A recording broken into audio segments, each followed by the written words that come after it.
നമസ്കാരം. കോടിക്കണക്കിന് അയ്യപ്പ ഭക്തരെ വഞ്ചിച്ചുകൊണ്ട് ശബരിമലയിലെ സ്വർണ്ണക്കൊള്ളയുമായി ബന്ധപ്പെട്ട അഴിമതികൾ പുറത്തു കൊണ്ടുവരാൻ ഇതാ സംസ്ഥാനത്ത് പുതിയ രാഷ്ട്രീയ നീക്കങ്ങൾ ആരംഭിച്ചിരിക്കുകയാണ്. ശബരിമല സ്വർണ്ണക്കൊള്ളയിൽ CBI അന്വേഷണം ആവശ്യപ്പെട്ടു. മുൻപ് നടന്ന ശബരിമല ആചാര സംരക്ഷണ പ്രക്ഷോഭങ്ങളിൽ പങ്കെടുത്ത ഭക്തർക്കെതിരെ രജിസ്റ്റർ ചെയ്തിട്ടുള്ള മുഴുവൻ കേസുകളും നിരുപാധികം പിൻവലിക്കണമെന്നും ആവശ്യപ്പെട്ടു.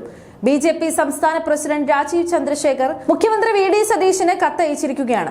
ഈ ആവശ്യങ്ങളിൽ അടിയന്തര നടപടി സ്വീകരിച്ചില്ലെങ്കിൽ അയ്യപ്പ ഭക്തരുടെ അവകാശങ്ങൾ സംരക്ഷിക്കാൻ സംസ്ഥാന വ്യാപകമായ ജനകീയ പ്രക്ഷോഭം ആരംഭിക്കുമെന്നാണ് BJPയുടെ മുന്നറിയിപ്പ്. കഴിഞ്ഞ ഏതാനും വർഷങ്ങളായി ഭക്തജനങ്ങളുടെ വിശ്വാസത്തിനും ആചാരങ്ങൾക്കും നേരെ കമ്മ്യൂണിസ്റ്റ് ഭരണകൂടത്തിൽ നിന്നും തുടർച്ചയായി കടന്നുകയറ്റങ്ങൾ ഉണ്ടായിട്ടുണ്ടെന്നും ശബരിമലയിലെ സ്വർണ്ണമോഷണവുമായി ബന്ധപ്പെട്ട ആരോപണങ്ങളിൽ സത്യം പുറത്തു കൊണ്ടുവരണമെന്നുമാണ് കത്തിൽ പ്രധാനമായും ആവശ്യപ്പെട്ടിരിക്കുന്നത്. എന്നാൽ ഇതിന് പിന്നാലെ BJPയുടെ യഥാർത്ഥ രാഷ്ട്രീയം എന്താണെന്ന് കേരളത്തിലെ ജനങ്ങൾക്ക് കൃത്യമായി അറിയാം. ശബരിമല സ്വർണ്ണക്കൊള്ള വിഷയത്തിൽ ഇപ്പോൾ പെട്ടെന്ന് കത്തുമായി വന്ന് ഇടപെടാൻ BJP കാണിക്കുന്ന ഈ ഒരു അമിത ആവേശത്തിന് പിന്നിൽ കൃത്യമായ ഒരു അജണ്ടയുണ്ട്.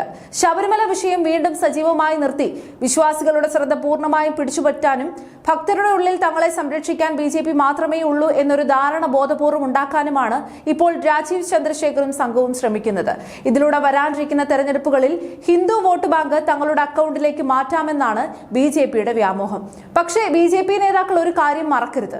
കേരളം ഇപ്പോൾ ഭരിക്കുന്നത് കമ്മ്യൂണിസ്റ്റ് പാർട്ടിയല്ല, മറിച്ച് ജനവിശ്വാസം ആർജിച്ച കോൺഗ്രസ് നേതൃത്വത്തിലുള്ള UDF സർക്കാരാണ്.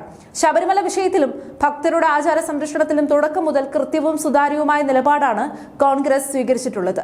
അതുകൊണ്ട് തന്നെ ഈ വിഷയത്തെ രാഷ്ട്രീയ ലാഭത്തിനു വേണ്ടി ഉപയോഗിക്കാൻ BJPയെ ഒരു കാരണവശാലും കോൺഗ്രസ് അനുവദിക്കാൻ പോകുന്നില്ല. ഈ വിഷയത്തിലേക്ക് BJPയെ കൂടുതൽ ഉൾപ്പെടുത്താതെ തന്നെ സർക്കാർ കാര്യങ്ങൾ നീക്കും. മുൻ പിണറായി സർക്കാരിന്റെയും ദേവസ്വം ബോർഡിന്റെയും തണലിൽ ശബരിമലയിൽ നടന്ന ആ വൻ സ്വർണ്ണക്കൊള്ളയുടെ മുഴുവൻ വിവരങ്ങളും പുറത്തു കൊണ്ടുവരേണ്ടത് ഭരിക്കുന്ന പാർട്ടിയായ കോൺഗ്രസിന്റെ വലിയൊരു ഉത്തരവാദിത്തമാണ്. 2019 ശ്രീകോവിൽ വാതിലുകളും ദ്വാരപാലക വിഗ്രഹങ്ങളിലും സ്വർണം പൂശിയതുമായി ബന്ധപ്പെട്ട് വലിയ ക്രമക്കേടുകളാണ് നിലവിലുള്ള പ്രത്യേക അന്വേഷണ സംഘം കണ്ടെത്തിയിട്ടുള്ളത്. ശാസ്ത്രീയ പരിശോധനകളിൽ സ്വർണത്തിന്റെ അളവിലും മാറ്റം കണ്ടെത്തിയിട്ടുണ്ട്. ഈ കമ്മ്യൂണിസ്റ്റ് കൊള്ളയുടെ സകല തെളിവുകളും പുറത്തുവിട്ട് യഥാർത്ഥ പ്രതികളെയും ഉന്നത നേതാക്കളെയും അകത്തിടാൻ കോൺഗ്രസ് സർക്കാർ ശക്തമായ അന്വേഷണം നടത്തുക തന്നെ വേണം. കോടതിയുടെ മേൽനോട്ടത്തിൽ നടക്കുന്ന അന്വേഷണം കൂടുതൽ ശക്തമാക്കാനും ആവശ്യമെങ്കിൽ കേന്ദ്ര ഏജൻസികൾക്ക് വിടാനും പുതിയ സർക്കാരിന് BJPയുടെ കത്തിന്റെയോ സമരഭീഷണിയുടെയോ യാതൊരുവിധ ആവശ്യവുമില്ല. നിരപരാധികളായ അയ്യപ്പ ഭക്തരുടെ പേരിൽ കമ്മ്യൂണിസ്റ്റ് സർക്കാർ എടുത്ത അനാവശ്യ കേസുകൾ നിയമപരമായി പരിശോധിച്ച് പിൻവലിക്കാൻ മുഖ്യമന്ത്രി VD സതീശന്റെ നേതൃത്വത്തിലുള്ള പുതിയ സർക്കാർ ഇതിനകം തന്നെ നടപടികൾ ആരംഭിച്ചു കഴിഞ്ഞിട്ടുള്ളതാണ്.